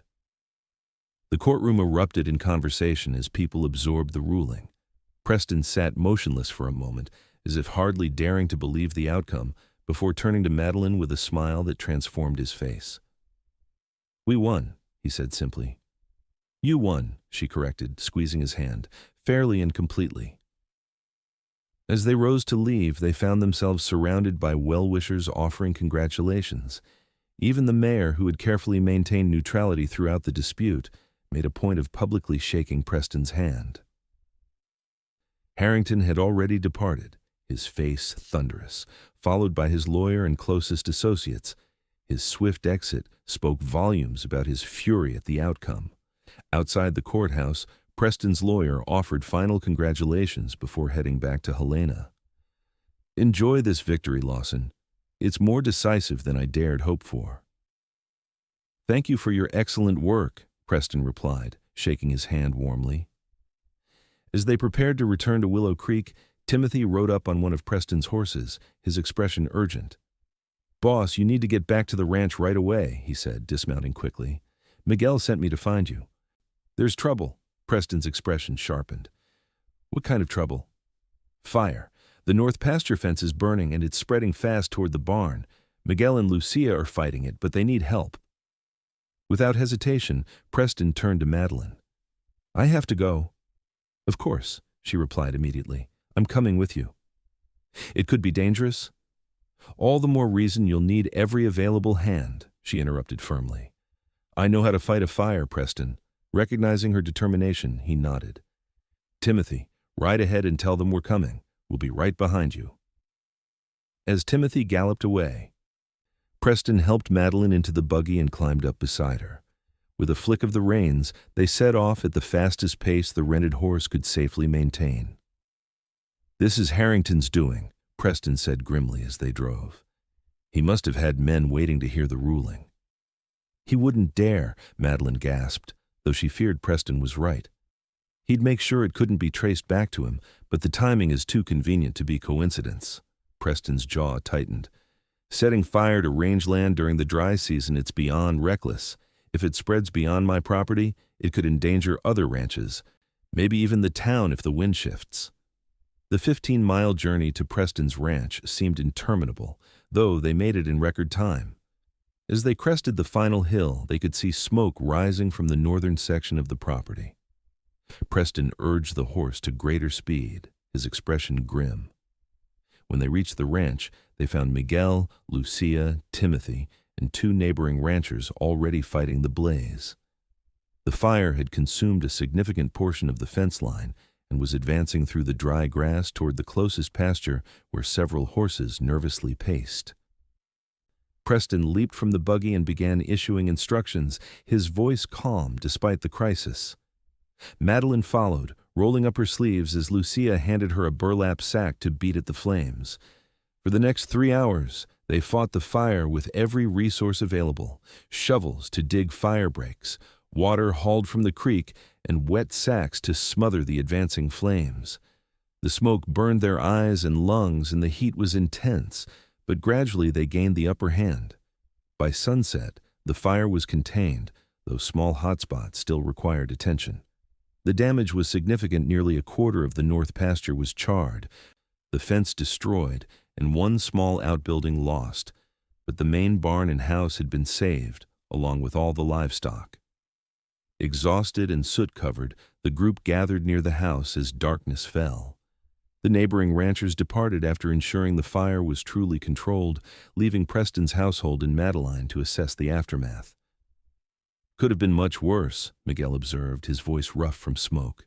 "If Timothy hadn't returned when he did." Preston nodded, his face streaked with soot and sweat. "I'm grateful to all of you. Your quick action saved the ranch." He turned to Madeline, concern evident in his eyes. "Are you all right? You fought like someone who's faced fire before." "My father's factory caught fire once when I was 16, she explained, accepting the water Lucia offered. "I learned then that emergencies don't care about propriety or women's delicate constitutions." A ghost of a smile crossed Preston's tired face. "You continue to amaze me, Madeline Summers." After a simple meal prepared by Lucia, Preston insisted on taking Madeline back to the boarding house despite his obvious exhaustion. "You should rest," she protested. "I could stay and help with the cleanup tomorrow." "Mrs. Wilson would worry," he countered. "And I need to report the fire to the sheriff first thing in the morning anyway. I'll bring you back tomorrow if you still want to help." The ride to town was quiet, both of them too tired for much conversation. As they approached the boarding house, however, Preston broke the silence. "I've been thinking about what Harrington said about this not being over despite the ruling. Do you believe he was behind the fire, Madeline asked. I can't prove it, but yes, I do. And I'm concerned about what else he might attempt. Preston's voice was heavy with fatigue and worry. Madeline, I can't ask you to continue facing these dangers with me. She turned to him in the darkness of the buggy. You're not asking. I'm choosing. We've already established that I'm not easily frightened away, Preston Lawson. He reached for her hand. No, you certainly aren't.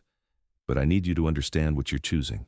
Harrington is a dangerous enemy, and as long as you're associated with me, that danger extends to you as well. I understand perfectly, she replied steadily, and my choice remains the same. As they reached the boarding house, Preston helped her down from the buggy but kept hold of her hands. I had planned to do this differently, he said softly, to wait until the hearing was resolved, to have a ring, to speak with more eloquence than I'm capable of right now. Madeline's heart quickened as she realized what was coming. But today, seeing you fight alongside me, facing danger without hesitation, I realized that waiting for perfect circumstances is foolish. Preston took a deep breath. Madeline Summers, I love you more than I thought possible after all I've lost. Would you do me the extraordinary honor of becoming my wife? Despite her exhaustion, joy bubbled up within her like a spring. Yes, she answered without hesitation. Yes, Preston, I will marry you. His smile broke through the soot and weariness, transforming his face. He drew her close and kissed her with a tenderness that belied their grimy condition. I don't have a ring yet, he apologized when they parted. I don't need a ring, she assured him. I just need you. Nevertheless, you'll have one, he promised, and a proper wedding, whenever and however you want it. As they said goodnight, both too filthy to risk Mrs. Wilson's wrath by lingering on her clean porch, Madeline felt a curious blend of emotions, exhaustion from the fire, lingering concern about Harrington's next moves, but overarching all of it, a profound happiness that seemed to make even her tired muscles feel lighter. She had come to Willow Creek broken by grief, expecting nothing more than temporary shelter. Instead, she had found purpose, community, and a love she hadn't believed possible, a love worth fighting for, even against powerful enemies and literal fires. News of their engagement spread quickly through Willow Creek, met with widespread approval and genuine congratulations. Mrs. Wilson immediately began planning an engagement celebration at the boarding house, while Diana Foster appointed herself coordinator of wedding preparations, despite Madeline's protests that they hadn't yet set a date. Even in the midst of this happiness, however, the aftermath of the fire and the ongoing conflict with Harrington cast shadows. The sheriff investigated the fire, but found no conclusive evidence of arson, despite Preston's suspicions. The north pasture fence had to be rebuilt, the burned-out building replaced, and the scorched land would need time to recover before it could be used for grazing again. Through it all, Madeline worked alongside Preston whenever possible, dividing her time between the mercantile and helping with the ranch's recovery. Their partnership deepened as they faced these challenges together, each discovering new strengths in themselves and each other. One evening in early October, as they sat on the porch of Preston's house after a day of rebuilding fence lines, he presented her with a small box. I know we haven't set a wedding date yet, he said, a hint of nervousness in his voice, but I wanted you to have this. Inside the box lay a delicate gold ring set with a small but perfect diamond, flanked by 2 tiny sapphires. It was my mother's, Preston explained. My father gave it to her when they became engaged in 1837. I've kept it all these years, never expecting to find someone I'd want to give it to. Tears welled in Madeline's eyes as she slipped it onto her finger. It's beautiful, Preston. I'm honored to wear your mother's ring. She would have loved you, he said softly. Strong, intelligent, compassionate, you embody everything she valued. As October progressed, they began making more concrete plans for their future. Preston started work on an addition to his house, 2 more bedrooms, and an expanded kitchen with the help of Timothy and several hired hands. Madeline gave notice at the mercantile, though she agreed to continue working until they found a suitable replacement. They decided on a December wedding, small but meaningful, to be held in the church with a celebration afterward at Preston's ranch. It would be a new beginning as the year ended, symbolic of the transformation both had undergone since their first meeting. The peaceful progression of their plans was interrupted, however, by an unexpected development. One morning in late October, Mr. Gordon called Madeline to his office with a troubled expression. "There's something you should know," he said, handing her a letter. This arrived on the morning stage. The letter was addressed to Mr. Gordon, but concerned Madeline directly. It was from a Boston lawyer named Whitcomb, inquiring about Miss Madeline Summers, reportedly residing in your establishment, and requesting confirmation of her identity and whereabouts regarding a matter of significant inheritance. "I haven't replied yet," Mr. Gordon explained. "Wanted to speak with you first." Puzzled, Madeline read the letter twice. "I don't understand. My parents' estate was modest and already settled before I left Boston. There shouldn't be any inheritance matters pending." "Perhaps it's from another relative?" Mr. Gordon suggested. "Possibly. My mother had a sister in Philadelphia, but we lost touch years ago." Madeline frowned. "I suppose I should respond and learn what this is about." When she showed the letter to Preston that evening, his reaction surprised her. "I don't like it," he said, studying the document with a furrowed brow. "The timing is suspicious." "What do you mean? This letter arrives months after you settled in Willow Creek, just as we're making wedding plans." Preston shook his head. "It feels like another of Harrington's tactics." "Surely even Harrington couldn't fabricate a legal inquiry from Boston," Madeline protested. "Perhaps not fabricate entirely, but manipulate. That's well within his capabilities." Preston handed the letter back to her. "Be careful how you respond. Don't provide any information beyond confirming your identity." Though Madeline thought Preston's suspicions might be excessive, she followed his advice. Her reply to Lawyer Whitcomb was brief and formal, confirming her identity and requesting specific details about the inheritance matter, but providing no information about her current situation or future plans. Weeks passed with no response, and the mystery of the inheritance inquiry began to fade amid wedding preparations and ranch work. November brought the first snow to the mountains surrounding Willow Creek, and the town settled into its winter rhythms. Then, just 2 weeks before their wedding date, a well-dressed stranger arrived on the afternoon stage. He introduced himself to Mr. Gordon as James Whitcomb, attorney at law from Boston, and inquired about meeting with Madeline Summers on urgent business. Madeline received this news with trepidation. She arranged to meet Whitcomb in the boarding-house parlor, with Preston at her side and Mrs. Wilson discreetly within earshot in the adjacent dining room. Whitcomb proved to be a distinguished-looking man in his 60s, with the polished manners of Boston society. After introductions, he came directly to the point. "Miss Summers, I represent the estate of your late maternal great-aunt, Eugenia Worthington, who passed away in August of this year at the age of 87. Madeline blinked in surprise. "I wasn't aware I had a great-aunt Eugenia." "She was your maternal grandmother's sister, estranged from the family for many years due to a dispute over property. She lived in seclusion on her estate in Rhode Island, unmarried and childless." Whitcomb removed several documents from his leather portfolio. "Upon her death, it was discovered that her will named you as her sole heir." "Me?" Madeline's astonishment was genuine. "But why? She never contacted me, never acknowledged my existence that I'm aware of. According to her personal papers, she maintained a correspondence with your mother until her passing. Your mother apparently sent her news of your life, including daguerreotypes." Whitcomb handed Madeline a small, faded photograph of herself at about age 15. "Miss Worthington seems to have developed a fondness for you from afar, particularly after learning of your interest in literature and education passions she herself held." Preston, who had been listening quietly, finally spoke. "What exactly does this inheritance entail, Mr. Whitcomb?" The lawyer turned to him with an appraising look. "And you are?" "Preston Lawson, Miss Summers' fiancé." If Whitcomb was surprised by this information, he concealed it well. "I see. Congratulations to you both." He returned his attention to the documents. As to the inheritance, it is substantial. The Worthington estate in Rhode Island, valued at approximately $40,000. Investments in bonds worth another $35,000, and personal property, jewelry, art, furniture estimated at $10,000. After taxes and fees, the total inheritance approaches $80,000.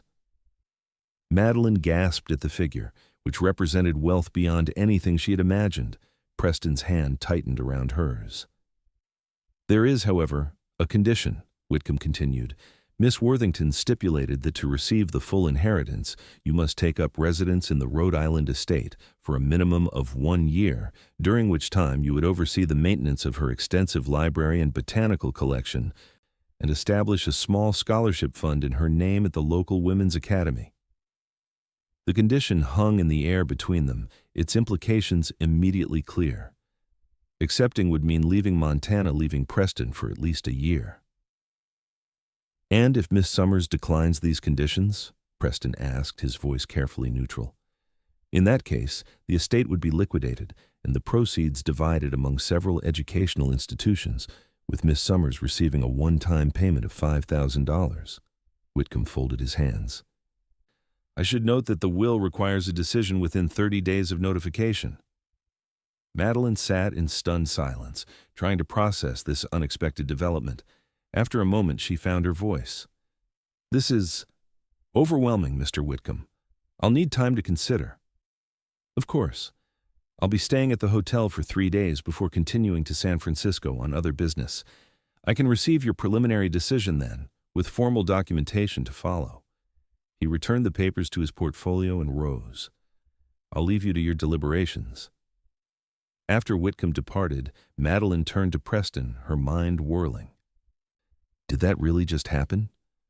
"It appears so," he replied, his expression thoughtful. $80,000 would make you one of the wealthiest women in the territory. "Or 5,000 if I don't go to Rhode Island," she mused. "Still a significant sum out here." Preston rose and moved to the window, his back to her. "You should consider the full inheritance, Madeline. It's an extraordinary opportunity." She stared at him in surprise. "You can't be serious. It would mean postponing our wedding, leaving Willow Creek, leaving you for a year." "A year passes quickly," he said, still not facing her. "And that kind of financial security is not something to dismiss lightly." Madeline stood and went to him, turning him to face her. "Preston Lawson, look at me. Are you suggesting I should go?" His blue eyes met hers, filled with conflicting emotions. "I'm suggesting you should consider all options before deciding. I would never stand in the way of something that could secure your future so completely." "My future is with you," she said firmly, "here in Willow Creek. And it still could be, after fulfilling your great-aunt's conditions." He took her hands in his. "Madeline, think about what that money could mean not just for you, but for us. The ranch improvements we've discussed, protection against bad seasons or Harrington's schemes, security for children we might have someday." The practical considerations he raised made sense, yet Madeline felt a strange reluctance. "It feels wrong somehow accepting money from a woman I never knew, who never cared to know me in life." Perhaps this was her way of making amends for that distance, Preston suggested. One final gesture to connect with family she had lost. They discussed the matter long into the evening without reaching a clear decision. When Preston finally escorted Madeline upstairs, they agreed to sleep on it and talk again the following day. Alone in her room, Madeline sat at her small writing desk and penned a letter to her mother that would never be sent, a technique she had developed for working through difficult decisions since her parents' passing.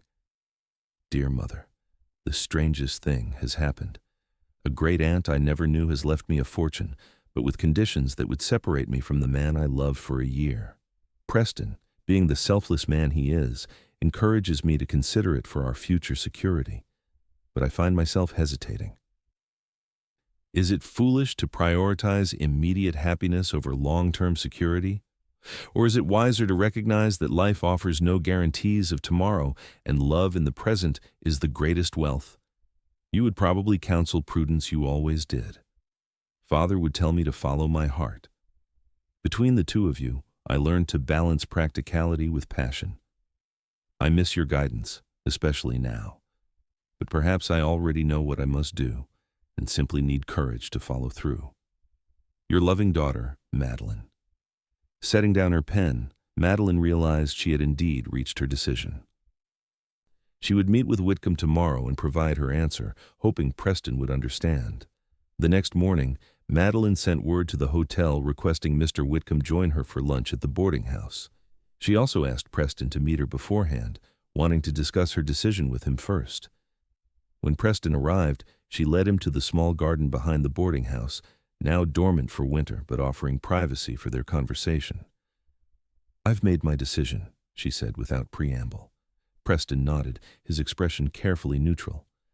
"I assumed as much." "What have you decided?" "I'm declining the conditions of the full inheritance and accepting the smaller sum." She watched his face closely as she continued. "My life is here now, Preston. My future is with you.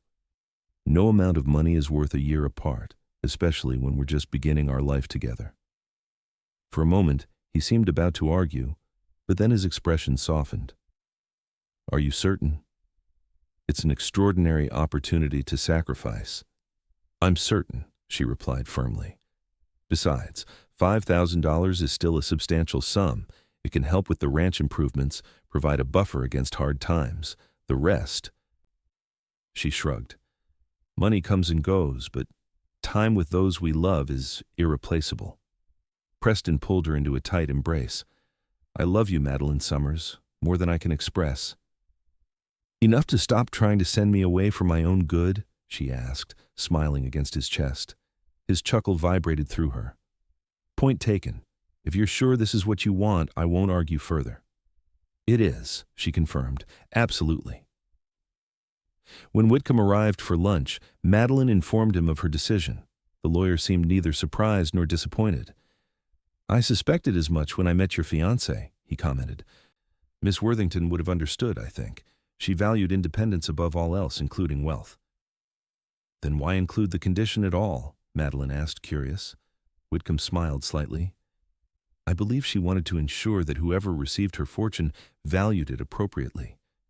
Had you jumped at the full inheritance without hesitation, perhaps you wouldn't have been the right recipient after all." After lunch, Whitcomb provided the necessary papers for Madeline to sign, confirming her decision and initiating the process for her to receive the $5,000 bequest. "The funds should reach your bank within 6 to 8 weeks, he explained as he prepared to leave. "And Miss Summers, while you may never have known your great-aunt, I worked with her for 30 years. I believe she would have approved of the life you're building here." After Whitcomb's departure, word of Madeline's inheritance and her decision to decline the full amount spread through Willow Creek with remarkable speed. Opinions varied widely, from those who thought her foolish to reject such wealth to those who admired her commitment to her new home and future husband. Victor Harrington, upon hearing the news, made one final attempt to intervene. He appeared at the Mercantile during Madeline's shift, his manner more conciliatory than usual. "Miss Summers," he began, "I understand congratulations are in order both for your upcoming nuptials and your unexpected inheritance." "Thank you, Mr. Harrington," she replied coolly, continuing to arrange a display of winter gloves. "I also understand you've declined the bulk of that inheritance to remain in Willow Creek." He leaned closer, lowering his voice. "That's a considerable sacrifice for a woman of your background and education." "I don't consider it a sacrifice at all," she replied. "I've found what I value most here." Harrington studied her for a moment. "You're an intelligent woman, Miss Summers. Surely you recognize that your prospects with Lawson will always be limited. He's a capable rancher, I'll grant him that, but his operation will never rival the opportunities I could provide." Madeline stopped her work and faced him directly. "Mr. Harrington, let me be perfectly clear. I am marrying Preston Lawson in 2 weeks. No amount of money yours or my great-aunt's could persuade me otherwise. Now, is there something you wish to purchase today, or are you simply here to waste my time?" For a moment, genuine anger flashed in Harrington's eyes, quickly replaced by cold calculation. "Very well, I see your mind is made up." He straightened his jacket. "I wish you joy of your choice, Miss Summers. Time will tell whether it was the right one. As he turned to leave, he added, "Do extend my regards to Lawson. Tell him I'm considering expansion into horse breeding myself. Perhaps we'll be competitors in yet another arena." After he departed, Madeline released a breath she hadn't realized she was holding. Something in Harrington's parting words felt ominous, but she refused to let his threats cast a shadow over her happiness. The next 2 weeks passed in a whirlwind of wedding preparations. Diana Foster organized a group of women to decorate the church with evergreen boughs and red berries. Mrs. Wilson oversaw the preparation of a wedding feast that would feed half the town. Preston, with Timothy's help, completed the addition to the house just in time, creating a comfortable home for their new life together. On the morning of the wedding, December 18th, 1876, Madeline awoke to gently falling snow that transformed Willow Creek into a winter wonderland. Diana and Mrs. Wilson helped her dress in a gown of ivory silk that Mrs. Gordon had ordered specially from Helena, with a lace collar that had belonged to Madeline's mother, her one remaining keepsake from home. "You look beautiful, dear," Mrs. Wilson said, blinking back tears as she adjusted the small wreath of evergreen and white berries that would serve as Madeline's headpiece. "Your parents would be so proud." "I like to think they're watching somehow," Madeline replied softly, "that they know I've found happiness again." "I believe they do," Diana assured her, squeezing her hand. The church was filled to capacity when Madeline arrived. Mr. Gordon had offered to escort her down the aisle in her father's stead, an honor she had gratefully accepted. As the small organ began to play, she took his arm and began the walk toward her future. Preston waited at the altar, looking more handsome than she had ever seen him in a new black suit. Timothy stood beside him as best man, beaming with pride. But it was Preston's expression that caught and held Madeline's attention, a look of such profound love and wonder that it brought tears to her eyes. The ceremony was simple but deeply meaningful. They exchanged traditional vows, their voices clear and confident, and Preston placed a slender gold band alongside the engagement ring on Madeline's finger. When the minister pronounced them husband and wife, Preston's kiss was tender but held a promise of passion that brought a blush to Madeline's cheeks. The celebration at the ranch afterward was joyous and lively. Nearly everyone in Willow Creek attended, filling the newly expanded house with laughter and goodwill. Even the weather cooperated, the snow tapering off to leave a pristine white landscape glittering in the winter sunshine. Conspicuously absent was Victor Harrington, though few mourned his non-attendance. His influence in town had waned somewhat since the water rights hearing, with more people openly aligning themselves with Preston's interests. As evening approached, guests began to depart, leaving the newlyweds to begin their life together in the home they would now share. After the last well-wishers had gone, Preston took Madeline's hand and led her to the porch. "Mrs. Lawson," he said, the new title bringing a smile to both their faces. "Are you happy?" "Immeasurably so," she assured him, leaning into his embrace. "More than I ever thought possible after losing my parents. You've given me a new family, a new home, a new purpose." "You've done the same for me," he replied softly. "After Elizabeth and the baby died during the war, I never thought I'd love again. I came west trying to outrun grief, never expecting to find healing." Madeline turned in his arms to face him. "Do you remember what you said to me that first day at the stage station, when I sat there crying over the telegram?" He nodded, his eyes soft with the memory. "I'll sit forever if it helps you heal." "Those words changed everything for me," she said, touching his face gently. "In that moment, when I felt most alone, you offered exactly what I needed, not empty platitudes or uncomfortable pity, but simple presence, the promise to stay, no matter how long the healing took." Preston pressed a kiss to her palm. "I meant it then, and I mean it now. Whatever life brings us, joy or sorrow, plenty or hardship, we'll face it together." As darkness fell and the first stars appeared in the clear winter sky, they stood together on the porch of their home, looking out over the land they would tend together. Behind them lay the warmth of the house they had prepared for their future. Before them stretched the promise of tomorrow children, perhaps. seasons of growth and change, challenges to face and overcome. And between them, a love born in a moment of compassion, tested by adversity, and now sealed in commitment, a love strong enough to heal past wounds and brave enough to embrace whatever the future might hold. Epilogue 5 years later. The summer sun beat down on Willow Creek Ranch as Madeline Lawson sat on the porch, watching her 3-year-old daughter, Elizabeth, chase butterflies in the garden. Nearby, Preston knelt beside their 5-year-old son, James, patiently teaching him how to whittle a small piece of wood. "Mama, look," Elizabeth called, pointing to a particularly brilliant monarch butterfly that had landed on a sunflower. "It's beautiful, sweetheart," Madeline replied, shifting slightly to accommodate her growing belly. Their third child was due in autumn, and Preston was convinced it would be another girl. The ranch had flourished in the 5 years since their wedding. Preston's breeding program had gained national recognition, with buyers coming from as far as Kentucky for his horses. The addition of cattle selected specifically for the harsh Montana winters had further diversified their operation, making them less vulnerable to market fluctuations. Madeline's inheritance, modest though it was compared to what she might have claimed, had provided capital for these expansions and a buffer against the inevitable lean years that came with ranch life. She had also used a portion to establish a small lending library in town, fulfilling in her own way the educational legacy her great-aunt had valued. Victor Harrington remained in the county, still wealthy and influential, but his direct confrontations with Preston had ceased after a failed attempt to manipulate horse buyers with false rumors about the quality of Preston's stock. The territorial governor, visiting to purchase a horse, had witnessed Harrington's tactics firsthand and made his disapproval publicly known. Since then, an uneasy truce had prevailed, with each man focusing on his own interests rather than undermining the others. Timothy, now 21, had grown into a confident young man who managed much of the ranch's daily operations. His recent engagement to Diana Foster's niece had been cause for celebration throughout Willow Creek. The sound of approaching hoofbeats drew their attention.